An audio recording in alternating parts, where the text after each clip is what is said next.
ఈ quash petition కి సంబంధించి మనకు మరిన్ని డీటెయిల్స్ అందించడానికి మా రిపోర్టర్ పవన్ సిద్ధంగా ఉన్నారు. పవన్, మరి హైకోర్టులో క్వాష్ పిటిషన్ అయితే తోసిపుచ్చడం జరిగింది. మరి నెక్స్ట్ ఏంటి, కేటీఆర్ నెక్స్ట్ మూవ్ ఏంటి, దీనికి సంబంధించిన డీటెయిల్స్ ఏంటి? హైకోర్టు తీర్పుతో కేటీఆర్ సుప్రీంకోర్టుకు వెళ్లే ఆలోచనలో ఉన్నారు. ఇప్పటికే లీగల్ టీంతో కూడా చర్చలు జరుపుతున్నట్లుగా మనకు తెలుస్తుంది. ఎందుకంటే సుప్రీంకోర్టులో ఏ విధంగా వాదనలు కొనసాగించాలి, హైకోర్టులో ఏ విధంగా వాదన కొనసాగించిన నేపథ్యంలో సుప్రీంకోర్టులో ఇంకా దీనికి సంబంధించి ఎలా ఒక వాదన వినిపించాలి, అక్కడ క్వాష్ పిటిషన్ పైన దీనికి సంబంధించి ఒక వైపు ఏసీబీ అధికారులు వాదన వినిపిస్తే దానికి సంబంధించి లీగల్ ఒపీనియన్ ద్వారా పూర్తిగా దాదాపు 6 నుంచి 7 మంది అడ్వకేట్లతో ఇప్పటికే భేటీ అవుతున్నారు. దాంతో సంబంధించి హైకోర్టు తీర్పుని ఎలా దీనికి సంబంధించి సుప్రీంకోర్టుకు వెళ్ళాలని దానిపైన కూడా ఆలోచన జరుపుతున్నారు. ముఖ్యంగా చూస్తే మాత్రము కేటీఆర్ తరఫున యొక్క వాదనలు వినిపించారు సిద్ధార్థ దావే. పూర్తిగా దీనికి సంబంధించి చూస్తే తనకు ఎక్కడా కూడా ఈ కేసులో ఇన్వాల్వ్మెంట్ లేదు, అయితే డబ్బులు ట్రాన్సాక్షన్ చేసిన దాంట్లో తనకు ఎక్కడా కూడా రూపాయి రాలేదు, అంతేకాకుండా తన అకౌంట్ ద్వారా కూడా ఎలాంటి ట్రాన్సాక్షన్ జరగలేదు. దీనికి సంబంధించి పూర్తి బాధ్యత హెచ్ఎండిఏనే ఉంటుంది. అంతేకాకుండా హెచ్ఎండిఏ పరిధి ద్వారానే వారి యొక్క అకౌంట్స్ ద్వారానే యొక్క డబ్బులు కూడా ఎఫ్ఈఓ కంపెనీకి వెళ్ళాయి. కానీ దానికి సంబంధించి తనను ఎందుకు ఇందులో A1గా చేర్చారని దానిపైన కూడా పూర్తిగా వాదనలు వినిపించారు. అంతేకాకుండా తనకు నోటీసులు ఇచ్చారు ఈడీ అధికారులు, ఏసీబీ అధికారులను కూడా ఇందులో ప్రస్తావించారు. దానికి సంబంధించి వాదనలు కూడా వినిపించారు.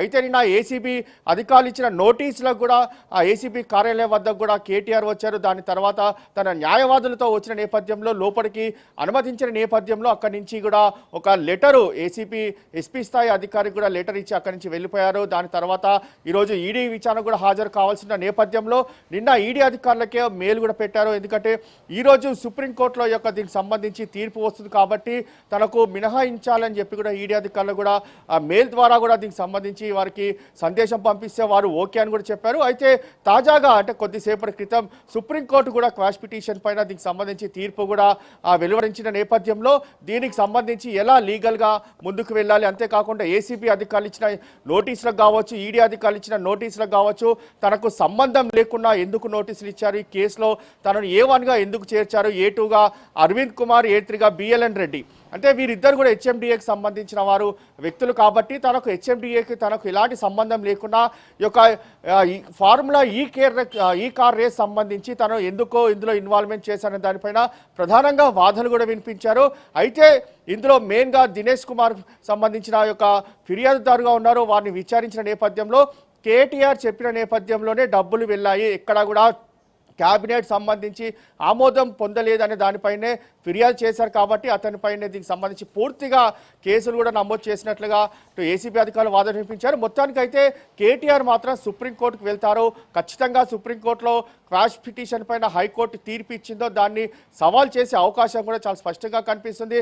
అయితే ఈరోజు సుప్రీంకోర్టుకు వెళ్తారా లేకపోతే రేపు ఉదయంనే యొక్క పిటిషన్ దాఖలు చేస్తారని మాత్రము కొంత దీనికి సంబంధించి క్లారిటీ కూడా రావాల్సి ఉంది. ఆ క్లారిటీ వస్తే దీనికి సంబంధించి ఈరోజు వెళ్తారా రేపు వెళ్తారా అనేది మాత్రం ఖచ్చితంగా మరికొద్ది సేపట్లో కూడా దీనిపైన ఖచ్చితమైన సమాచారం వస్తుంది. సుప్రీంకోర్టుకి సంబంధించి ఒక క్వాష్ పిటిషన్ పైన వాదనలు మాత్రము ఈసారి చాలా యొక్క ఏసీబీ అధికారులు ఇచ్చిన వాదనలకు సంబంధించి వారికి ప్రతిఘటించే వాదనలు కూడా వినిపించాలి. ఎందుకంటే ఈ కేసులో ఇన్వాల్వ్మెంట్ లేనిది ఎందుకు ఏసీబీ అధికారులు తనను ఇన్వాల్వ్మెంట్ చేశారనే దానిపైనే మెయిన్గా యొక్క వాదనలు కూడా వినిపించే అవకాశం కూడా చాలా స్పష్టంగా కనిపిస్తుంది. రైట్, ఓకే పవన్, మళ్ళీ మీతో మాట్లాడతాను మనకి ఇదే అంశానికి సంబంధించి.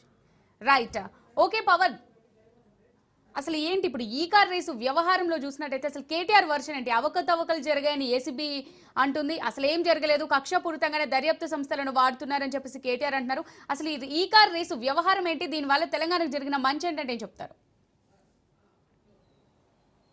అయితే ఖచ్చితంగా చూస్తే రాజకీయంగానే తనను ఎదుర్కోలేక ఇలాంటి కేసులు కూడా నమోదు చేశారు.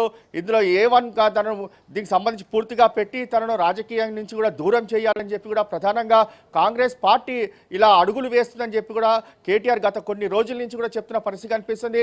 తన పైన ఎన్ని కేసులు పెట్టుకున్నా భయపడేది లేదు, ఎందుకంటే తాను ఎక్కడ కూడా అవినీతి చేయలేదు అనేది మాత్రము ప్రధానంగా కేటీఆర్ మొదటి నుంచి కూడా ఇదే చెప్పుకుంటూ వస్తున్నారు.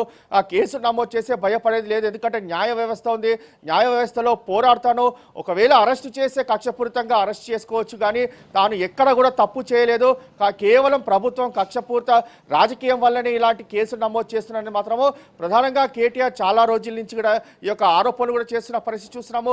ఓవరాల్గా చూస్తే మాత్రం హైకోర్టు తీర్పు తర్వాత బీఆర్ఎస్ సంబంధించిన నేతలు కావచ్చు, లీగల్ ఎక్స్పర్ట్స్ కావచ్చు, అంతా కూడా కేటీఆర్ నివాసాన్ని కూడా చేరుకుంటున్నారు. అక్కడ చేరుకున్న దాని తర్వాత రేపు యొక్క ఏసీబీ అధికారుల విచారణ కావచ్చు, ఈడీ అధికారుల విచారణ కావచ్చు, ఏ విధంగా ఎదుర్కోవాలి, అంతలోపే సుప్రీంకోర్టుకు వెళ్ళి క్వాష్ పిటిషన్ సంబంధించి మరోసారి యొక్క ఆ పిటిషన్ పైన వాదనలు వినిపించే అవకాశం కూడా కనిపిస్తుంది.